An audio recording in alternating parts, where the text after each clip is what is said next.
నమస్కారం. లక్ష్మి చెప్పే కథలకు స్వాగతం. వీణులతో వీక్షించటానికి సిద్ధం కండి. ప్రియ సఖులు, ఇప్పుడు మనం ప్రముఖ రచయిత్రి శ్రీమతి ఆరికపూడి కోడూరి కౌసల్యాదేవి గారు రచించిన శాంతినికేతన్ ధారావాహిక నుండి 16వ భాగం వినేద్దామండి. శ్రీహరి ఆశించినట్లుగానే శాంతిలో కొంత మార్పు వచ్చింది. రాజా క్షేమ వార్త విన్న తర్వాత ఆమె హృదయ భారం అంతా పటాపంచలైపోయింది. ఎక్కడో ఒక చోట అతడు క్షేమంగా ఉన్నాడు చాలు, అంతకంటే తాను కోరేదేమీ లేదు.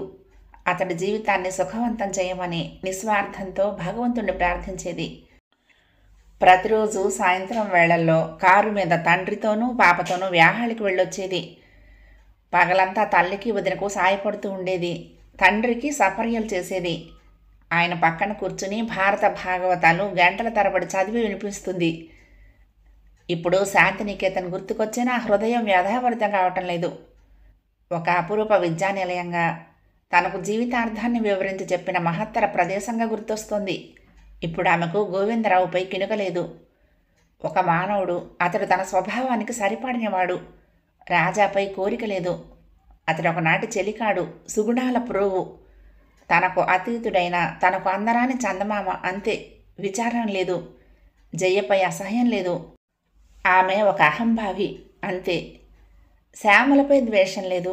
ఆమె ఒక తెలివి తక్కువది, అంతే. ఒక్కొక్క తరహా మానవ స్వభావానికి ప్రతినిధులు, వారిలో తాను ఒకతే. ఎవరిని ద్వేషించాల్సిన, ఎవరిని చూసి ఆశ్చర్యపడాల్సిన అగత్యం లేదు. అప్పుడప్పుడు మనోరమ నుండి ఉత్తరాలు వస్తాయి. కలిసి ఉన్నది స్వల్పకాలమే అయినా అత్యధికమైన ఆత్మీయత ఏర్పడింది. శనివారం మధ్యాహ్నం బలరామయ్య ఎవరో వ్యాపారులతో మాట్లాడుతున్నాడు. ఇప్పుడు ఆయనకు బాగా స్వస్థత చెక్కి వర్తక వ్యాపారాలన్నీ స్వయంగా చూసుకోగలుగుతున్నారు. ప్రశాంతి నిద్రపోతోంది. పద్మ, లక్ష్మీదేవి ఏదో పిండి వంటల తయారీలో నిమగ్నులై ఉన్నారు. శ్రీహరి సాయంత్రం 6-7 గంటలకు కానీ రాడు ఆఫీసు నుండి. శాంతికి ఏమీ తోచకుండా ఉంది. డ్రైవర్ని వద్దని కారు తీసుకుని ఒంటరిగానే బయలుదేరింది. రాజమండ్రి వెళ్తున్నాను, సినిమా చూసొస్తాను, నేను పెద్దన్నయ్య కలిసే వచ్చేస్తాం సాయంత్రం అని రామన్నతో మాత్రం చెప్పి బయలుదేరింది. అలా ఏకాంతంగా విహారార్థం వెళ్ళిపోవటం ఆమెకు మామూలే. దయామయుడైన పరమాత్ముడు హఠాత్తుగా నాకు ఇక్కడ రాజా కనిపించేటట్లు చెయ్యకూడదు అనే ఆశాభావం లోపల మెదులుతుంది. చిన్నపిల్లల కోరిక వంటి తన కోరికకు తనకే నవ్వొస్తుంది. ఎక్కడున్నా రాజాను చల్లగా చూడు, మనశ్శాంతి చేకూర్చు అని నిండు మనసుతో ఆ దైవాన్ని ప్రార్థిస్తుంది. రాత్రి 9 గంటలకు గుమ్మం ముందు ఆగిన కారులో నుంచి శాంతి దిగుతూ ఉంటే ఆశ్చర్యపోయారు నారాయణ, శ్యామల. కొండంత ఆనందంతో ఎదురేగాడు నారాయణ. ఒక్కత్తువు వచ్చామేమిటి సమయంలో ఆతృతగా అడిగాడు. చిన్నగా నవ్వింది శాంతి. మ్యాట్నీకి వచ్చానన్నయ్య, మధ్యలో కరెంటు పోయి ఆలస్యమైంది. ఒక్కత్తున ఇప్పుడు ఇంటికి వెళ్ళలేను అంది. రేపు వెళ్తూగానిలే, ఇక్కడెవరూ లేరనా ఇప్పటికిప్పుడు వెళ్ళిపోవటం? నడు, భోజనం చేద్దుగాని అన్నాడు. క్యాంటీన్లో బాగా టిఫిన్ చేశాను, ఏమీ వద్దన్నయ్యా అంది. అదేం, ఇక్కడికి వస్తూ అదేం పని? కొంచెం కినుకగా అన్నాడు నారాయణ. అంతవరకు శ్యామల తనతో ఒక్క మాట కూడా మాట్లాడకపోవటం గమనించింది శాంతి. తానే ముందుగా పలకరించింది. ఏం వదినా, కులాసానా అంటూ. ఆ అంది శ్యామల ముక్తసరిగా. పోనీ కాస్త కాఫీ అయినా ఈ శ్యామల అన్నాడు నారాయణ.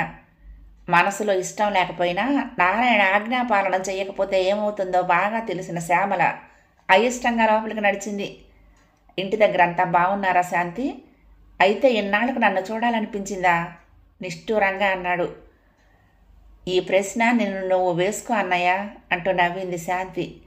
కొద్దిసేపు ఎవరూ మాట్లాడలేదు. తిరిగి శాంతి అంది. ఏవో కలతలు రాకుండా ఉంటాయా ఎవరికి మాత్రం? అవే మనసులో పెట్టి కూర్చోవటం దేనికి? నువ్వు ఆ మధ్య పని మీద మన ఊరు వచ్చావుట, ఇంటికి రాలేదని అందరం ఎంత బాధపడ్డామో తెలుసా? పైకి గంభీరంగా ఉన్నారు కానీ నాన్నగారు ఆవేళ భోజనం చేయలేదు. నువ్వు అలా చెయ్యవలసింది కాదన్నయ్య, ఇంటికొచ్చి వెళ్లాల్సింది. ఏమిటోనే శాంతి, మొహం చెల్లలేదు, నాకు రావాలనే ఉంది అన్నాడు నారాయణ. శ్యామల కాఫీ తెచ్చింది. వంట వాళ్ళెవరు లేరా వదినా?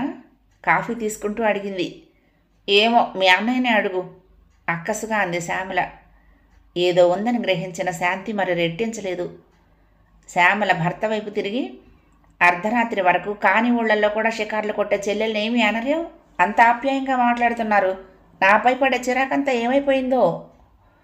శాంతి మొహం మాడిపోయింది. నారాయణకు చాలా కోపం వచ్చింది. నీకంతే అర్థమైంది. ఇష్టం ఉంటే మాట్లాడు, లేకపోతే నోరు మూసుకుపో ఇక్కడి నుంచి. నోటికొచ్చినట్లు వాగకు. శాంతి ఎటువంటిదో తెలుసా నీకు? ఆహా, తెలియకేం? విసురుగా తన గదిలోకి పోయి పడుకుంది శ్యామల. వదిన స్వభావం తెలిసిందే కనుక శాంతి ఏమీ అనుకోలేదు. నారాయణ మాత్రం దాచుకోకుండా విషయమంతా చెప్పేశాడు. బొత్తిగా నా అనే వాళ్ళెవ్వరూ దగ్గర లేక ద్రిగ్గుళ్ళుతున్న అతడికి ఇవాళ చెల్లెల్ని చూడగానే ప్రాణం లేచొచ్చింది. అలా పిచ్చి ఆవేశంలో ఎందుకు ప్రవర్తించానో, ఎలా మీ నుండి విడిపోయి వచ్చానో ఆలోచిస్తే ఇప్పుడు నాకేమీ అర్థం కావటం లేదు శాంతి. వచ్చిన దగ్గర నుంచి బాధపడని క్షణం లేదు అన్నాడు. పోన్లే అన్నయ్య, ఏదో అయిపోయింది. మీ ఇద్దరి మధ్య అయినా సామరస్యం లేకుంటే ఎలాగా? చిన్నదాన్ని అంటున్నందుకు ఏమీ అనుకోవద్దు, కానీ కొత్త గనక ఒకరినొకరు అర్థం చేసుకోవటానికి చాలా కాలం పట్టొచ్చు. ఓర్పుతో అర్థం చేసుకోవడానికి ప్రయత్నించాలే కానీ అలా గొడవలు సృష్టించుకోవటం ఏం మంచిది? ఏం చేయమంటావు శాంతి?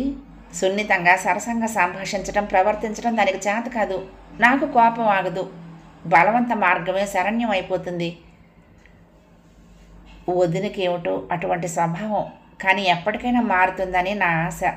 పెద్దవాళ్ళ దగ్గర ఉంటే ఇంత విషమించకపోనేమో అన్నయ్య. చూడన్నయ్య, ఒకసారి ఆవేశంలో కోపోద్రేకాలలో నీచంగా తోలనాడుకుని మరొకసారి నువ్వే సర్వస్వం అనుకుంటూ సంసారం చేయటం ఏమంత మంచిది చెప్పు? భార్యాభర్తల మధ్య సున్నితమైన రాగబంధమే కానీ మరే కలతలు రాకూడదు. వచ్చినా సామరస్యంతో సరిదిద్దుకోవటం సంస్కార విద్యా లక్షణం, కానీ హీనస్థితికి దిగజారిపోకూడదు అంది. దీర్ఘంగా నిట్టూర్చాడు నారాయణ. నిజమేనమ్మా, చిన్నదానివైనా చాలా తెలివిగా చెప్పావు. మా బావగారు ఎవరో కానీ చాలా అదృష్టవంతులు అన్నాడు. శాంతి అవధులు దాటిన ఆశ్చర్యంతో అన్నను చూసింది. ఇదివరకెప్పుడూ అతడంత సరసంగా సంభాషించలేదు. నువ్వు చాలా మారేవన్నయ్య అంది మందస్వరంతో. వినిపించుకున్నట్లు తన సంభాషణను పొడిగించాడు నారాయణ. అయితే రాజాతో జయ పెళ్లి నిశ్చయం అయిపోయిందా అడిగాడు. శాంతి ముఖం ఉదాసీనమైపోయింది. తెలీదన్నయ్య అంది. అరే, తెలియకపోవటం ఏంటి? ఆవేళ నువ్వేగా పెళ్లి కుదిరిందని అంత అభినందించావు. అవునులే, కానీ మళ్ళీ ఆ ప్రసక్తేం లేదు. మరి జయ వెళ్ళిపోయింది, రాజా కూడా వెళ్ళిపోయారు. బహుశా కుదిర్చి ఉంచుకున్నారేమో. అసలే అంతంత మాత్రంగా ఉన్న అన్నయ్య సంసారం అసలు విషయం బయటపడితే కలుషపూరితం అవుతుందని భయపడింది. సంభాషణ ఇంకా ఎంత దూరం వెళ్తుందోనని భయపడి ఇక పడుకుందాం అన్నయ్య, నిద్రొస్తోంది అంటూ లేచింది. నారాయణ ఇంకా ఏమో అడగాలనుకున్నాడు, కానీ అడగలేకపోయాడు. తాను లేచాడు పడుకోవటానికి. మర్నాడు ఉదయం అన్నా చెల్లెళ్ళిద్దరూ హాల్లో కూర్చున్నారు కాఫీ తీసుకుంటూ. శాంతి మెల్లగా అసలు సంగతి బయటపెట్టింది. రాత్రి ఆ సమయంలో నీకు చెప్పి ఆందోళన కలిగించలేక చెప్పలేదన్నయ్య. నిన్న ఒక విషయం జరిగింది. ఏమిటమ్మా ఆత్రంగా అడిగాడు నారాయణ. నిన్న మధ్యాహ్నం నేను సినిమాకి వద్దామనే బయలుదేరాను. వీలైతే అన్నయ్య వస్తాడు, లేకుంటే సాయంత్రం కలిసి వెళ్దాము. వచ్చే వరకు ఉండమని చెప్పడానికి ధవళేశ్వరం వెళ్ళాను, వాళ్ళ ఆఫీస్కి. వెళ్తే? శాంతి సజల నేత్రాలను చూసి కలవరపాటితో ప్రశ్నించాడు నారాయణ. కళ్ళు తుడుచుకుని చెప్పలేక చెప్పింది శాంతి. అన్నయ్య ఉదయం ఆఫీస్కి వచ్చేటప్పుడే ట్రంక్ రోడ్డు మీద సెంట్రల్ జైలు దగ్గర లారీతో స్కూటర్ గుద్దుకొని యాక్సిడెంట్ అయిందట. ఏంటి? గుండెలు వేగంగా కొట్టుకుంటూ ఉండగా కంగారుగా లేచి నిలబడ్డాడు నారాయణ. ఏమైంది? బాగున్నాడా? బాగానే ఉన్నాడు, ప్రమాదం లేదు, కానీ బలమైన దెబ్బలే తగిలాయి. మోచేతి మీద నుదుటి మీద పెద్ద దెబ్బలు. స్పృహ లేని స్థితిలో నర్సింగ్ హోంలో చేర్చారట ఎవరో. అన్నయ్యకు స్పృహ వచ్చేసరికి మధ్యాహ్నం 12 అయిందట. స్పృహ వచ్చాక ఇంటికి కబురు పెట్టొద్దు, మా నాన్నగారు నీరస స్థితిలో ఉన్నారు, బాధపడతారు, తట్టుకోలేరు అంటూ గడవ పెట్టాడట. ఏం చేయాలో తోచక డాక్టరు అన్నయ్య స్నేహితులు ఆలోచిస్తున్న సమయంలో నేను వెళ్ళాను. నాకు ఆఫీసులో సంగతి తెలిసి వెంటనే కారు నర్సింగ్ హోమ్కు తిప్పానన్నమాట. గుండె బేజారైపోయిందనుకో కట్లతో పడున్న అన్నయ్యను చూస్తే. నారాయణకు కళ్ళ నీళ్లు తిరిగాయి. తిరిగి శాంతి అంది. రాత్రి వరకు అన్నయ్య దగ్గరే ఉన్నాను, నాకేం పర్వాలేదు, ఏదో ఊరు వెళ్ళానని చెప్పు, వారం రోజులు పోయాక ఇంటికి వచ్చేస్తాను, అప్పుడు తెలిసినా పర్వాలేదు, నువ్వు ఇప్పుడు వెళ్ళిపో ఇంటికి అన్నాడు. కానీ వదిలి వెళ్ళగలనా? ఒక మనిషిని ఇంటికి పంపాను, కారుకు కొంచెం రిపేర్ వచ్చిందని, అన్నయ్యతో పాటు స్నేహితుల ఇంట్లో ఉన్నానని, తెల్లవారి వస్తామని కబురు పంపి నేను ఇక్కడికి వచ్చాను. అన్నయ్యకు తెలుసా నువ్వు ఇక్కడికి వస్తున్నట్టు అడిగాడు నారాయణ. తెలుసు, కానీ వస్తే నీకు కోపం వస్తుందేమోనని సంశయించి వద్దన్నాడు. నేనే సాహసించాను. దీర్ఘమైన నిట్టూర్పు వెలువడింది నారాయణ హృదయం నుండి. నేనొస్తే అన్నయ్య మాట్లాడతాడా శాంతి?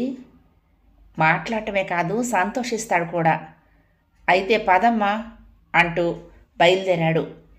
అన్నయ్య అంటూ వెళ్ళి కన్నీళ్లతో అన్నయ్య తలదిక్కును కూర్చొని తల నిమరసాగాడు నారాయణ. ఆశ్చర్యంగా కళ్ళు విప్పాడు శ్రీహరి.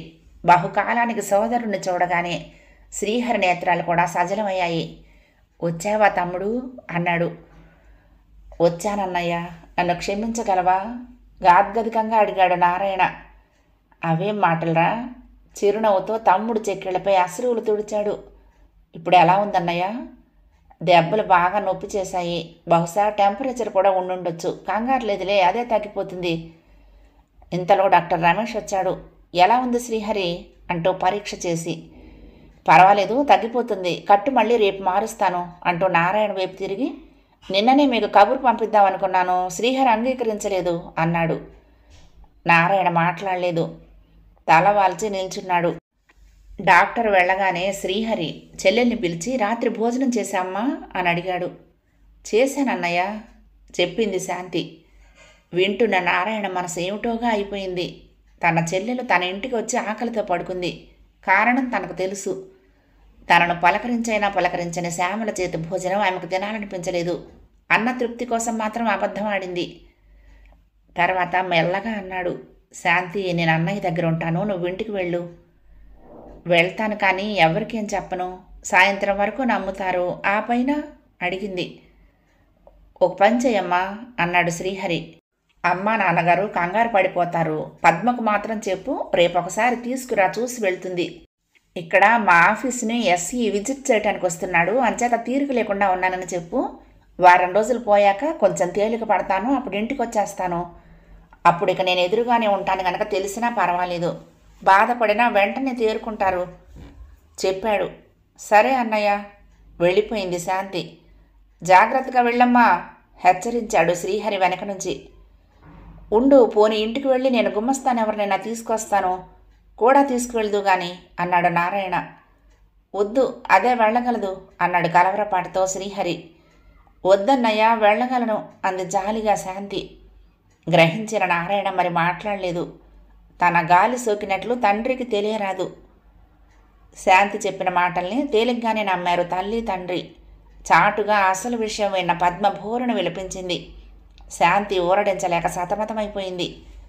చూడొదినా, అందరూ వింటే ఇంకా బాధ, అనవసరమైన ఆందోళన.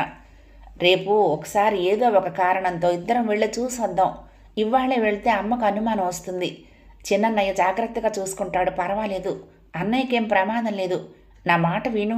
ప్రమాదమైతే నేను మాత్రం అక్కడి నుండి వచ్చి ఇంత ధైర్యంగా ఉండగలనా అంది. మర్నాడు ఉదయం ఇంగ్లీష్ పిక్చర్ మార్నింగ్ షో అని చెప్పి 7 గంటలకే బయలుదేరింది శాంతి.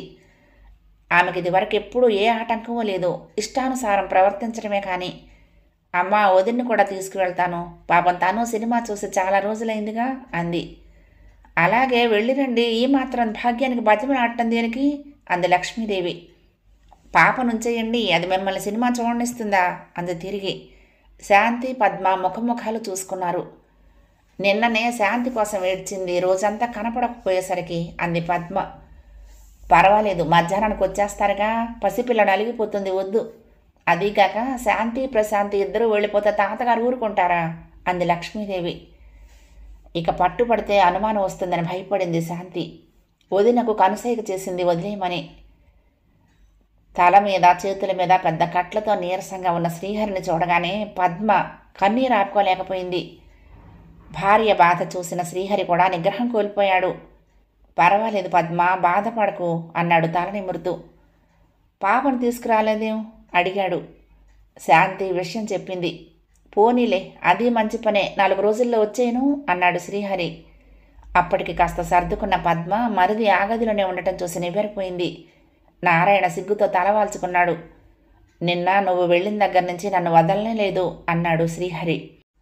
విషయం ముందే శాంతి ద్వారా విని ఉన్నందువలన పద్మ ఏమీ ఆశ్చర్యపోలేదు. శ్యామల కులాసానా ప్రశ్నించింది చిరుదరహాసంతో. ఆ ముక్తసరిగా అన్నాడు నారాయణ. కూర్చుని మాట్లాడుకుంటూ ఉంటే డాక్టర్ వచ్చాడు. ఇవాళ టెంపరేచర్ లేదు, భోజనం పెట్టండి అన్నాడు. పదండి, మీరు భోజనాలు చేద్దురు గాని మీరు చేసి అన్నయ్యకి తెచ్చిపెట్టచ్చు అన్నాడు నారాయణ. పద్మ మాట్లాడలేదు. అన్నయ్యకు తెచ్చి పెడదాము, మేం కూడా ఎందుకులే, ఇంటికి వెళ్ళిపోతాం మధ్యాహ్నం. పాపం చిన్న వదిన అందరికీ చెయ్యలేదు అంది శాంతి. అమ్మా శాంతి, మొన్న రాత్రి వేసిన శిక్ష చాలు నాకు, ఇంకానా? నువ్వెందుకు అలా అంటున్నావో నాకు తెలుసులే, దాని జోలు నీకెందుకు, నేను బ్రతికే ఉన్నాను, నడవండి అన్నాడు బాధగా నారాయణ. వెళ్ళండి శాంతి, మనం మళ్ళీ ఇలా కలవాలనే ఈ యాక్సిడెంట్ జరిగిందేమో, వెళ్ళండి అన్నాడు శ్రీహరి. ముగ్గురు బయలుదేరారు. కారు గుమ్మంలో ఆగటం చూడగానే హాల్లో ఉన్న శ్యామల లోపలికి వెళ్ళిపోయింది. పద్మ శాంతి ముఖాలు చూసుకున్నారు. కాళ్ళు కడుక్కుని లోపలికి వెళ్ళిన పద్మే పలకరించింది. ఏం చేస్తున్నావు శ్యామల అని. ఏం చేయటం లేదు. ఎప్పుడొచ్చారు? గంట పైనే అయ్యింది, ఆసుపత్రికి వచ్చాం అంది శాంతి. ఓహో, అందే కానీ బావగారికి ఎలా ఉందని ఆమె అడగలేదు, ఇంటి విషయాలు అడగలేదు. వంట అయిందా అన్నాడు నారాయణ వచ్చి. మామూలుగా అయింది, మరి వీళ్ళు వస్తారని నాకు తెలియదుగా అంది శ్యామల. సరే, ఇప్పుడైతే నేను చెయ్యి అన్నాడు నారాయణ. మేం చేస్తానులే, ఇంతవరకు పనితోనే అలసిపోయినట్లున్నావు నువ్వు అంటూ పద్మ శాంతి చెరొక పని అందుకున్నారు. శ్యామల చాలా ముక్తసరిగా ఉంది, తూచి మాట్లాడింది. అది చాలా బాధాకరంగా ఉన్నా శాంతి పద్మ పైకేమీ మాట్లాడలేదు. త్వరగా భోజనాలు కానిచ్చి ఫ్లాస్కులో కాఫీ పోసుకుని క్యారియర్లో అన్నం పెట్టుకుని హాస్పిటల్కు బయలుదేరారు. మీ జయ పెళ్ళేమైంది అడిగింది శ్యామల కుతూహలంగా పద్మను. పద్మకు కోపం వచ్చింది, అయినా పైకి కనిపించనీయకుండా. పెళ్ళా? ఏమో, దానికి పెళ్ళని అనుకోలేదే. అయినా ఎంతెంత కట్నాలు పోయిందే పెళ్ళికొడుకు వస్తాడు. అందరూ మీ బావగారు లాంటి ఉదార హృదయులుంటారా? పెళ్లి కుదరటం ఒకెత్తు, అవ్వటం ఒకెత్తు, చేసుకుందామనుకున్నా చెడగొట్టే పుణ్యాత్ములుంటారుగా అంది. మర్మగర్భమైన ఆ మాటల్లోని పూర్తి అర్థం ఒక శ్యామలే గ్రహించింది. ముఖం మాడిపోయింది. నారాయణకి ఏమీ అర్థం కాలేదు. కానీ జయరాజాల వివాహ ప్రయత్నం విఫలం కావటానికి ఏదో చెప్పుకోదగ్గ కథే ఉందని గ్రహించాడు. శ్రీహరికి అన్నం పెట్టాక అందరూ కబుర్లలో పడ్డారు. మరిదిగారిలో ఇప్పట్లో ఈ మార్పు రాగలదని అనుకోలేదు అంది పద్మ నవ్వుతూ. మీ అందరూ నాలో ఈ మార్పు తెచ్చారు వదినా, కానీ ఎవరూ మార్చలేని పాషాణం ఉంది చూసావా ఇంట్లో. ఆ శిల కరిగితే గాని మళ్ళీ మనం ఎప్పటి మాదిరిగా ఉండలేం అన్నాడు నారాయణ. ఊరుకోరా, అవేం మాటలు. శ్రీహరి పద్మ కూడా మందలించారు. శ్రీహరి మెల్లగా అన్నాడు తమ్ముడితో. ఒక వ్యక్తిని మంచి అయితే అనుసరించాలి, చెడు అయితే మార్చ యత్నించాలి, కానీ మనల్ని మనం విస్మరించకూడదు. అదే నువ్వెప్పుడూ గుర్తుంచుకోవాలి. మనం మానవులం, ఉన్న మంచిని కలుషితం చేయకూడదు అన్నాడు. సాయంత్రం పెందలాడే అన్నయ్యకు భోజనం పెట్టి మనం వెళ్ళిపోదాం అంది శాంతి. పద్మ అంగీకరించింది. నేను వెళ్ళి తెస్తాను, బహుశా చిన్న వదిన చేయదు అని శాంతి మళ్ళీ తనొక్కరితో వెళ్ళిపోయింది కారు డ్రైవ్ చేసుకుంటూ. తిరిగి వచ్చిన శాంతి రహస్యంగా చెప్పింది వదినతో. నా అనుమానం నిజమే అయింది. ఆవిడ జ్వరం వచ్చిందని ముసుగుతని పడుకుంది. నేనే వంట చేసి అన్నయ్యకు క్యారియర్ తెచ్చాను. చిన్నన్నయ్య ఎదుటి లేకపోవడంతో నోటికి కూడా హద్దు లేకపోయింది. దిక్కుమాలిన గొడవ వచ్చి పడిందని, ఎంత దూరాన్ని ఉందామనుకున్నా ఈ జిడ్డు తప్పటం లేదని ఏమేమో అంది చెప్పింది శాంతి. పోనీలే, మరి అవసరం, ఎలాగోలాగా భరించాలి. గట్టిగా అనకు. నారాయణ వింటే మళ్ళీ గొడవ పడతాడు. మన గురించి పోట్లాడుకున్నారంటే మనకే సిగ్గు అంది పద్మ. లాభం లేదు వదినా, ఏ హోటల్ నుంచైనా తెచ్చుకుంటే చిన్నన్నయ్యను అవమానించినట్లు అవుతుంది. ఎలాగూ ఇక ప్రమాదం లేదు గనక ఇంటికి తీసుకుపోదాం. రోజు ఏదో వేళ ఎక్కడికే వచ్చి చూస్తూ ఉండమందాం అంది శాంతి. అలా వీలు పడుతుందంటావా? పడకేం, ఉండు, నేను డాక్టర్తో మాట్లాడొస్తాను. కన్సల్టింగ్ రూమ్లో ఉన్న డాక్టర్ దగ్గరికి వెళ్ళింది శాంతి. ఆమె మాట్లాడే తీరు, ఇంగ్లీషు ఉచ్చారణ అన్నీ చూసి మీరేం చదివారు అడిగాడు కుతూహలంగా డాక్టర్ రమేష్. చాలా తక్కువ. తెలివైన వారు తక్కువతోనే ఎక్కువ సాధించారన్నమాట. అతడి సంభాషణ చతురతకు చెకితయ్యి చూసింది శాంతి. సరే, మీరు అడిగారు కనుక అంగీకరిస్తున్నాను. అలాగే వచ్చి చూస్తాను, తీసుకువెళ్ళండి. నాకెంత వర్కో చూసారా? దీన్ని అంతటినే వైలేట్ చేసి రావాలి అక్కడకు అన్నాడు భావయుక్తంగా చూస్తూ. థ్యాంక్ యూ వెరీ మచ్ అని లేచింది శాంతి. సంగతి విన్న నారాయణ చాలా బాధపడ్డాడు. ఇందులో నువ్వు బాధపడాల్సిందేం లేదన్నయ్య. మేము రోజు ఇలా ఆ ఊరు ఈ ఊరు మధ్య నాన్నగారికి తెలియకుండా తిరగలేం కదా. అందుకు అన్నయ్య ఆయన కళ్ళెదుటి ఉంటే ఏ బాధ ఉండదు. డాక్టర్ కూడా అక్కడికే వచ్చి చూస్తారు. అలాగే విధి లేక అంగీకరించాడు నారాయణ. ఊరారా పిలిచాడు తమ్ముణ్ణి. వస్తాను అన్నాడు నారాయణ. మీ సిస్టర్ చాలా తెలివైంది శ్రీహరి అంటూ సాగనంపాడు డాక్టర్ రమేష్. స్టీరింగ్ దగ్గర ఉన్న శాంతి ఒకసారి అతని ముఖంలోకి చూసి మొహం తిప్పేసుకుంది. శ్రీహరి, పద్మ, నారాయణ మనసులో అనుకున్నారు, ఎంత తెలివైంది కాకుంటే ఎటువంటి పరిస్థితినైనా ఇంత గుమ్మరంగా నెట్టుకొస్తుంది అని. ఊరి పొలిమేరలలో ఆపమని నారాయణ కారు దిగిపోయాడు. ఇప్పుడు కాదు, ఇటువంటి పరిస్థితుల్లో కాదు. మరొకసారి వచ్చి నాన్నగారి దగ్గర క్షమాపణ వేడుకుంటాను. అమ్మను ఏమీ అనుకోవద్దను. ఇంతవరకు మీకు సాయంగా వచ్చానంతే అన్నాడు. శ్రీహరి ఎంత నచ్చ చెప్పినా లాభం లేకపోయింది. శ్రీహరి కారు దిగగానే శాంతివనంలో రేగిన గగ్గోలు అంతా ఇంత కాదు. శ్రీహరి నీరస స్వరంతో అందరినీ ఓదార్చాడు. ఎంత గట్టిగుండే నీది శాంతి? ఆశ్చర్యపోయారు తల్లి తండ్రి. నారాయణ ఇంటికి వెళ్లారని తెలిసి ముందు మండిపడినా అతడిలో కలిగిన పరివర్తన విన్నాక కొంచెం చల్లబడ్డాడు బలరామయ్య. అందులోనూ వెళ్ళింది సాక్షాత్తు శాంతి కనుక ఆయనకు కోపం రాదు. డాక్టర్ రోజు వచ్చి చూసి వెళ్తున్నాడు. గాయాలు బాగా తగ్గుముఖం పట్టాయి. అడపా నారాయణ గుమస్తాయో నౌకరు వచ్చి క్షేమ సమాచారాలు కనుక్కొని వెళ్తూనే ఉన్నారు. వచ్చిన ప్రతి వారి ద్వారా లక్ష్మీదేవి ఏదో ఒకటి కొడుక్కి కోడలికి పంపిస్తూనే ఉంది. బలరామయ్య చూసి చూడనట్లు ఊరుకుంటున్నాడు. ఆదివారం ఉదయం బలరామయ్య వర్తక సంబంధమైన పని మీద ఎక్కడికో వెళ్ళాడు. శ్రీహరి బలహీనత వల్ల ఇంకా నిద్రలేవలేదు. తలకు స్నానం చేసి శాంతి తోటలో తిరుగుతోంది. అప్పుడే పట్నం నుండి నారాయణ గుమస్తా ఆదరమదర వచ్చాడు. శ్యామలమ్మ గారికి ఈసారి నిజంగానే జ్వరం వచ్చిందండి అన్నాడు. ఆ మాటలు వినగానే శాంతికి ముందు నవ్వొచ్చింది. నిజంగా జ్వరం రావటం ఏమిటి అని. మేము అక్కడున్నప్పుడు జ్వరం నటించింది కదా, అది మనసులో పెట్టుకుని అంటున్నట్టున్నాడు అని గ్రహించింది. ఎప్పటి నుంచి అడిగింది. 3-4 రోజుల నుంచి కొంచెం బాగుండలేదని అంటున్నారండి. అది మామూలేనని అయ్యగారు పట్టించుకోలేదు. నిన్న ఒంటి మీద అక్కడక్కడ పొక్కులు లేచాయి, మసూచికమన్నారు. భయపడి కాకినాడ కబురంపారు పుట్టింటికి. మామగారిని అవమానించిన నారాయణ గారు క్షమాపణ కోరే వరకు ఆ గడప ఎవరు తొక్కమన్నారు చెప్పాడు. కూతురికి అంత జబ్బు చేస్తే అలా అన్నారా? ఆశ్చర్యపోయింది శాంతి. అది కాదండి, అసలు అంటురోగమని భయపడినట్టున్నారు. ఇవాళ తెల్లారేసరికి బాగా ఎక్కువైపోయిందండి. శ్యామలమ్మ గారు భయపడిపోయి ఏడుస్తున్నారు. అయ్యగారు ఏదైనా హాస్పిటల్లో చేర్పిస్తాను అంటున్నారు. నేనే భయపడి ఎవరికి తెలియకుండా ఇలా వచ్చాను చెప్పాడు గుమస్తా. ఎంత పని జరిగింది, పద లోపలికి, అమ్మగారితో కూడా చెప్దు గాని, నేను ఈలోగా తయారై వచ్చేస్తాను అంటూ డ్రైవర్ కారు సిద్ధం చెయ్యి, రేడియేటర్లో వాటర్ ఉందో లేదో చూడు, పెట్రోల్ ఉందా ఆజ్ఞాపించింది. విషయం విన్న అందరికీ బాధ కలిగింది. మనం వెళ్తే మాత్రం ఇష్టపడుతుందంటావా శ్యామల? సంశయంగా అంది లక్ష్మీదేవి. అటువంటి స్థితిలో పడకేం చేస్తుందమ్మా? అయినా వెళ్ళటం మన ధర్మం. జబ్బు మనిషి, ఎవరు వెళ్ళకుంటే ఏమైపోతుంది? అన్నయ్య ఒక్కడు ఎంత ఇబ్బంది పడతాడు అంది శాంతి. అయినా అటువంటి జబ్బున్న చోటికి నువ్వెందుకు? చిన్నపిల్లవు. మీ నాన్నగారు వచ్చాక అడిగి నేను వెళ్తానులే అంది లక్ష్మీదేవి. శాంతి వినలేదు. మామగారికి కోపం వస్తుందేమో శాంతి అంది పద్మ. నాన్నగారికి శాంతి మీద ఎప్పటికీ కోపం రాదు వదినా అంటూ కారెక్కింది. చెప్పిన మాట ఇది ఒకనాడు విన్నది కనుకున్నా, ఎంత తోస్తే అంత విసుక్కుంది లక్ష్మీదేవి. శాంతిని చూసి శ్యామల ఒక విధంగా, నారాయణ ఒక విధంగా ఆశ్చర్యపోయారు. నువ్వెందుకే వచ్చావు అన్నాడు నారాయణ. బాగుంది, మా వదినకి జబ్బు చేస్తే నేను రానేమిటి మరి? నీకెలా తెలిసింది? ఎలాగో తెలిసింది కానీ ఎలా ఉంది వదిన అంటూ వెళ్ళి అమ్మ పక్కన కూర్చుంది. వద్దు శాంతి, నా మాట విను, వెళ్ళిపో. ఇది అంటు జాడ్యం, మేమెలాగో పాడతాం. ఏ నర్సింగ్ హోంలోనో చేర్పించాలని అనుకుంటున్నాను అన్నాడు నారాయణ. ఇంకా నయం, అయిన వాళ్ళం మేమెందుకు మరి? ఇక నువ్వు మాట్లాడుకు. ముందు కాఫీ తయారు చేస్తాను.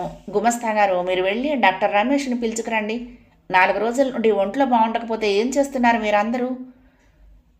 శాంతి మాటలు చెళ్ళును తగిలినట్లయ్యాయి ఇద్దరికీ కూడా. ఒకనాడు బలరామయ్య జబ్బు విషయమై పద్మ అలా మాట్లాడినందుకే తామిద్దరూ రాద్ధాంతం చేశారు.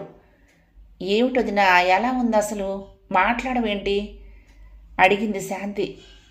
ఒకనాడు మాట్లాడింది కనుకరా నీతో అన్నాడు నిష్ఠూరంగా నారాయణ. ఇదిగో అన్నయ్య, నువ్వు ఇలా మాట్లాడావంటే ఒప్పుకోను, అలా మాట్లాడుకు అంటూ శ్యామలను లేవదీసి పక్క మార్పించింది. నీ చేత ఇలా చేయించుకోవటం సిగ్గుగా ఉంది శాంతి అంది కడకు శ్యామల. ఆహా! ఎందుకు? మరి నాకు అవసరమైతే నువ్వు చెయ్యమన్నమాట. ఎప్పుడు చేశాను? నీతో తిన్నగా మాట కూడా మాట్లాడలేదు అంది కనుకొలకల్లో నీళ్లు చిందుతూ ఉండగా శ్యామల. సరే నువ్విప్పుడు అవన్నీ మాట్లాడుకో, గతం నాస్తి, శుభ్రంగా పడుకో, డాక్టర్ వస్తాడు.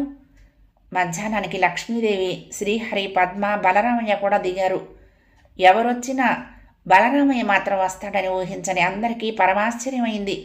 సిగ్గుతో కుంచుకుపోయారు నారాయణ, శ్యామల. కుటుంబం అనేక బాధల్లో ఉన్నప్పుడు సహాయము, ఓదార్పు లేకపోగా ఎదురు మరిన్ని కలతలు రేపారు తామిరువురు. కానీ తనకు చిన్న జ్వరం రాగానే ఏదో మహా కష్టం సంభవించినట్లు అందరూ ఆదుకోవటానికి వచ్చేశారు. నువ్వు రావటం సంతోషమే గాని పసిపాపతో ఎందుకు వచ్చావక్క? నేనేమైపోతాను అంది శ్యామల కన్నీళ్లతో పద్మను. పర్వాలేదు, జాగ్రత్తగానే ఉండొచ్చు అంది పద్మ.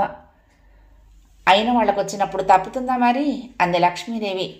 బలరామయ్య కూడా ఒకసారి మంచం దగ్గరికి వచ్చి పలకరించి వెళ్ళాడు. తండ్రి పాదాల మీద వాలిపోయి భూరుమన్నాడు నారాయణ. నన్ను ఈ విధంగా క్షమిస్తారని అనుకోలేదు అంటూ. చాలేలే, ఇక వివేకంగా బ్రతుకు అన్నాడు గంభీరంగా బలరామయ్య. నిన్ను క్షమించడానికి కాదు నేను వచ్చింది, శాంతి కోసం వచ్చాను వెక్కి పడుతూ అన్నాడు నారాయణ. కలతలు రేపిన దానికి శిక్ష పడింది. అన్నయ్యను కొట్టిన ఈ చేతికి మాత్రం ఇంకా ఏమీ జరగలేదు. చాలేరా, అదేం ధోరణి? మరి నాకు మొన్న యాక్సిడెంట్ ఎందుకు జరిగిందంటావు? ఇలా అన్నిటికీ అన్వయించుకుని బాధపడకూడదు.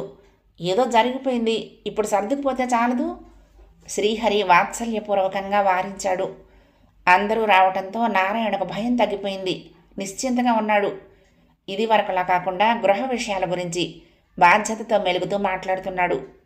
ఒకనాడు ప్రత్యేకంగా అన్నను అడిగాడు, ఈ మధ్య శాంతి పెళ్లి ప్రయత్నాలు చేశారు కదా అని. శ్రీహరి నవ్వాడు. నువ్వు చాలా మారావురా, ఇటువంటి విషయాలు ఇదివరకు ఎప్పుడైనా నీకు కావాల్సి వచ్చాయా అని మాట తప్పించుకో చూశాడు. కానీ నారాయణ వదలలేదు. ఆ మధ్యన రాజాతో మాట్లాడినట్టున్నారు, ఎందుకు కుదరలేదు అడిగాడు. ఒకసారేమో శాంతి వద్దన్నది, తర్వాత ఇక ఆ ప్రసక్తి రాలేదు. అసలు విషయం దాచేశాడు శ్రీహరి. కానీ ఏదో దాస్తున్నట్టు నారాయణ కూడా గ్రహించాడు. ఆ రోజు రాత్రి శాంతినికేతన్లో శాంతి రాజాల సంభాషణ ఇంకా అతడి చెవుల్లో నిలిచిపోయే ఉంది. ముఖ్యంగా గోవిందరావు ఎవరో తెలుసుకోవాలనుంది, కానీ అడగటానికి ధైర్యం చాలటం లేదు. శాంతి రాజా, శాంతి గోవిందరావుల విషయమై శ్యామల వెనుక అతడికి అనేకం చెప్పింది. అవన్నీ అప్పుడు నిజమని నమ్మాడు. కానీ ఇప్పుడిప్పుడే గ్రహించాడు. అసూయ ద్వేషాల మూర్తి అయిన భార్య మాటల్లో నిజం ఎంత ఉండగలదో. కొంతసేపు పోయాక డాక్టర్ రమేష్ గురించి నీ అభిప్రాయం ఏమిటి అడిగాడు అన్నను. శ్రీహరి నవ్వేశాడు. నీ అభిప్రాయం నాకు అర్థమైంది. రమేష్ మనకు కొత్తవాడు కాదు, నాకు ఇదివరకే తెలుసు. కానీ చూడు, శాంతి విషయంలో మామూలు పద్ధతులు పనికిరావు. దానిది ప్రత్యేకమైన స్వభావం. కాస్త చదువు అందం ఉన్నవాడు ఎవరైనా సరిపోతాడనుకోవటానికి శాంతి అందరిలాంటిది కాదు, నీకు తెలుసు. డాక్టర్ వచ్చాడన్న వార్త రావడంతో సంభాషణ నిలిచిపోయింది. లేచి లోపలికి వచ్చారు. శ్యామలకు బాగా తగ్గిపోయింది. ఇంకా స్నానం చేయించలేదు. కొద్ది రోజుల్లోనే అది పూర్తవుతుంది. బలరామయ్య, పద్మ, ప్రశాంతి వెళ్ళిపోయారు శ్యామలకు బాగా తగ్గాక. ఇక అక్కడుంది శాంతి, లక్ష్మీదేవి, శ్రీహరి. శ్రీహరి అక్కడి నుండి ఆఫీస్కి వెళ్ళొస్తున్నాడు. శాంతి అతన్ని మళ్ళీ స్కూటర్ ఎక్కనివ్వటం లేదు. తనే కారులో ఉదయం దిగబెట్టి సాయంత్రం మళ్ళీ వెళ్ళి తీసుకొస్తుంది. నువ్వు అసలు నాకు చెల్లెలివి కాదే, అమ్మవు కావలసింది అంటాడు హాస్యంగా శ్రీహరి. బలరామయ్య రెండు ఊళ్ల మధ్య వస్తూ పోతూ ఉన్నాడు. శ్యామలను చూసిన రమేష్ ఎల్లుండి స్నానం చేయించొచ్చు అన్నాడు. అసలు క్రెడిట్ అంతా మీది, చాలా శ్రద్ధగా సేవ చేశారు. మీకు అన్నీ తెలుసు. శ్రీహరికి యాక్సిడెంట్ అయినప్పుడు నర్సింగ్ హోంలో చూశానుగా మీ జాగ్రత్త అంతా అన్నాడు శాంతితో. ఆమె నవ్వు ఊరుకుంది. డాక్టర్ని సాగనంపి వస్తున్న నారాయణకు శాంతి, శ్యామల ప్రత్యేకమైన సంభాషణ వినిపించింది. నీపై చాలా స్పెషల్ లైకింగ్ చూపిస్తున్నారు డాక్టర్ అంది శ్యామల. ఓహో అంది శాంతి నిర్లక్ష్యంగా. ఏమమ్మా, తగినవాడేగా అంది శ్యామల. వదిన ముఖంలోకి పరీక్షగా చూసింది శాంతి. కానీ ఈసారి నువ్వు రాజా విషయంలో పడ్డంత శ్రమ పడనక్కర్లేదులే వదినా. అతనికి ఇష్టం ఉన్నా నాకిష్టం లేదు. నాకు అసలు ఇక వివాహం మీద కోరిక లేదు అంది. శ్యామల నిర్ఘాంతపోయిందేమో, సమాధానం రాలేదు. తిరిగి శాంతి మాటలే వినిపించాయి. చూడొదినా, అప్పట్లో రాజాకు నాకు స్నేహం తప్ప మరేమీ లేదు. లేనిపోని సంబంధం అంటగట్టావు నువ్వు. ఒకసారి తెలివి తక్కువతనం వల్ల దూరం చేసుకున్నా తిరిగి దగ్గరవుదామనుకున్నాను. అతడు అలాగే అనుకున్నాడు. కోటి కొత్త కోరికలతో ఒకరి కోసం ఒకరు నిరీక్షించాము. ఉత్తరాలు రాసుకున్నాము. అందుకు పెద్దన్నయ్య అనుమతి ఉంది. అన్నయ్య ప్రోత్సహించాడు కూడా. కానీ ఆ ఉత్తరాలు నువ్వు మాయం చేశావు. ఎందుకో నాపై నీకింత కక్ష నాకు తెలియదు. బొత్తిగా సంస్కారహీనమైన పని చేశావు. దాంతో మా ఆశలన్నీ మాసిపోయాయి. తన ఉత్తరానికి జవాబు ఇవ్వలేదనే కోపంతో రాజా నన్ను తప్పుగా అంచనా వేసుకున్నారు. ఆ కోపంలోనే జయతో వివాహానికి అంగీకరించారు. గుండెలు పగిలేంత బాధ అనుభవించాను. అయినా అణుచుకున్నాను. రాజా సుఖంగా ఉంటే చాలనుకున్నాను. అందుకే మనఃపూర్వకంగా అభినందించాను. కానీ ఒకటే తెలివి తక్కువ పని చేశాను. నిన్ను గట్టిగా అడిగి ఆ ఉత్తరం తీసుకోలేకపోయాను. మళ్ళీ అది చూపి జయ మనసు విరిచేశావు. బొత్తిగా ఇటువంటి రాక్షస కృత్యాలు చేస్తావనుకోలేదు. రాజా బాధతో అవమానంతో ఊళ్ళు పట్టిపోయాడు. ఎక్కడున్నాడో కూడా తెలియదు. నాతో పరిచయమైన దగ్గర నుండి అతని హృదయానికి శాంతి లేదు. నీకంటే చిన్నదాన్నైనా, తక్కువ చదువుకున్నా వదిన ఒక్క మాట చెప్తున్నాను. మానవత్వంతో మెలగాలి. ఒకరికి ఉపకారం చేయి ప్రయత్నించాలి. లేకుంటే ఊరుకోవాలి. అపకారం చేసి బాధపడే వాళ్ళని చూసి సంతోషించడం మంచి లక్షణం కాదు. చాటు నుండి వింటున్న నారాయణ చెల్లించిపోయాడు. భార్య పట్ల క్రోధాసహ్యాలతో నిండిపోయింది అతని మనసు. 16వ భాగం సమాప్తం. 17వ భాగంలో ఈ ధారావాహిక ముగింపును వినేద్దామండి. మీకు ఈ కథ నచ్చితే తప్పకుండా లైక్ చేయండి, షేర్ చేయండి, కామెంట్ చేయండి, సబ్స్క్రైబ్ చేసుకుని నన్ను ఎంకరేజ్ చేయండి. ఉంటానండి. ప్రేమతో లక్ష్మి. కృష్ణా తీరం దుర్గమ్మ సన్నిధానం. నమస్తే.